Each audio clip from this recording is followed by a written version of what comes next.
ఇవాళ సినిమా హీరోలలో అగ్ర హీరోలకు ఏమాత్రం తీసిపోని పేరు ప్రఖ్యాతలు కలిగిన ప్రవచనకారుడు బ్రహ్మశ్రీ చాగంటి కోటేశ్వరరావు గారు.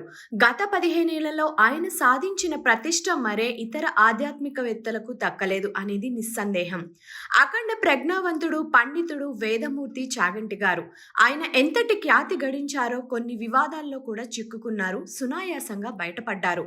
చాగంటి గారు ఫుడ్ కార్పొరేషన్ ఆఫ్ ఇండియాలో మేనేజర్గా పనిచేస్తున్నారు. ఆయన భార్య వ్యవసాయ శాఖలో ఉన్నతాధికారి. ఏ ఛానల్లో చూసినా చాగంటి గారి ప్రవచనాలు కనిపిస్తుంటాయి. అవి చూస్తే అసలు చాగంటి గారు ఏనాడైనా ఆఫీసుకు వెళ్తారా అనే సందేహం కలుగుతుంది ఎవరికైనా. కానీ చాగంటి వారు ఆఫీసుకు ఒక్క రోజు కూడా సెలవు పెట్టరు. ఒక్కసారి కూడా లేట్ పర్మిషన్స్ తీసుకోరు. ఆయన కేవలం శనివారం, ఆదివారం మాత్రమే ప్రవచనాలు ఇస్తారు. అవి కూడా కాకినాడలోని ఒక దేవాలయంలో. ఛానల్స్ వారు అక్కడికి వెళ్లి రికార్డు చేసుకుని ప్రసారం చేస్తుంటారు. చాగంటి వారికి ఉన్న ప్రతిభా సంపత్తిని సొమ్ము చేసుకోదలుచుకుంటే ఈ పాటికి ఆయన 100 ఎకరాల భూములు, ఇల్లు, వాకిళ్లు, మణిమాణిక్యాలు సంపాదించేవారు. కానీ ప్రవచనాలను ఆయన నయా పైసా పారితోషికం తీసుకోరు.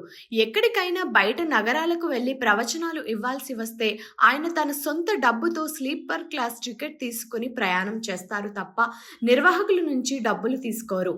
ఆయనకున్నది కేవలం 2 పడక గదుల చిన్న ఇల్లు. ఇంతవరకు ఆయనకు కారు లేదు. ఆఫీసుకు కూడా మోటార్ సైకిల్ మీద వెళ్తారు.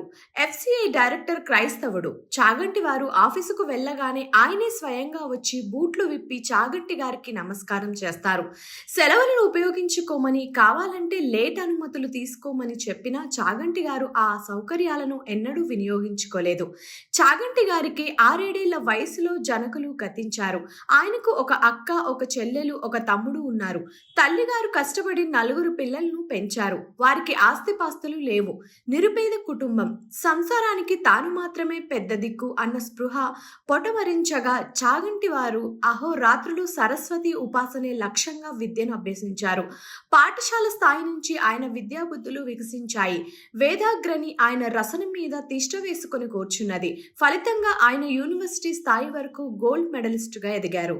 ఇక ఆయన ఇవాళ చెప్పే ప్రవచనాల వెనుక ఆయనేదో వేదాంగాలు, పురాణాలు, ఉపనిషత్తులు ఆపోసన పట్టారని చాలా మంది పొరబడతారు. ఆయన కృషి పెద్దగా లేదు. ఆయనకు పూర్వజన్మ సుకృతంగా లభించినవి అంటే మనం అందరం ఆశ్చర్యపోవాలి. ఇది వారికి భగవంతుడు ఇచ్చిన వరం తప్ప ఈ జన్మ కృషి కాదు. అలా అని ఆయన వాటిని చదవలేదని కాదు. ఎంత చదివినా ధారణా శక్తి అనేది ప్రధానం. ఒకసారి శంకరుల సౌందర్య లహరి తిరగేస్తే అది మొత్తం ఆయన మదిలో నిలిచిపోతుంది. ఎక్కడ ఏ పేజీలో ఏమున్నదో చెప్పగలరు.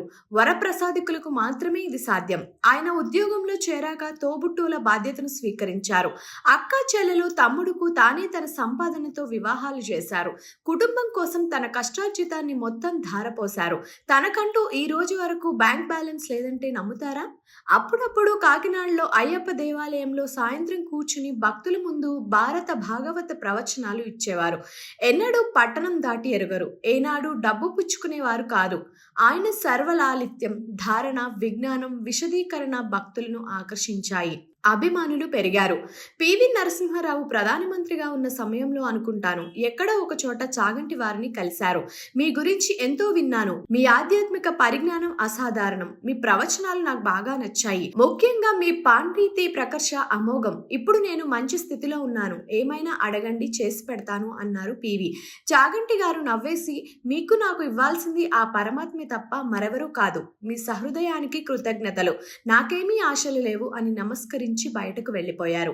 ఈనాటికి కూడా ఆయనకు ఉన్నది కేవలం 2-3 దోవతులు, 4 పంచలు, 4 జతల ఆఫీస్ బట్టలు. చాగంటి వారిని చూసి ఆయన ఎన్నో ఏళ్ల నుంచి ప్రవచనాలు ఇస్తున్నారని, లక్షలు సంపాదించి ఉంటారని చాలా మంది భావిస్తుంటారు. ఎందుకంటే చాగంటి వంశంలో గత 6 తరాలుగా ఆ సరస్వతి కటాక్షం ఎవరో ఒకరికే వస్తున్నది. ఈ తరంలో ఆ శారదా కృప 4 పిల్లల్లో చాగంటి కోటేశ్వరరావు గారిపై ప్రసరించింది. ఆ మాత దయను తృణీకరించలేక తనకు తెలిసిన జ్ఞానాన్ని లోకానికి పంచుతున్నారు చాగంటి గారు.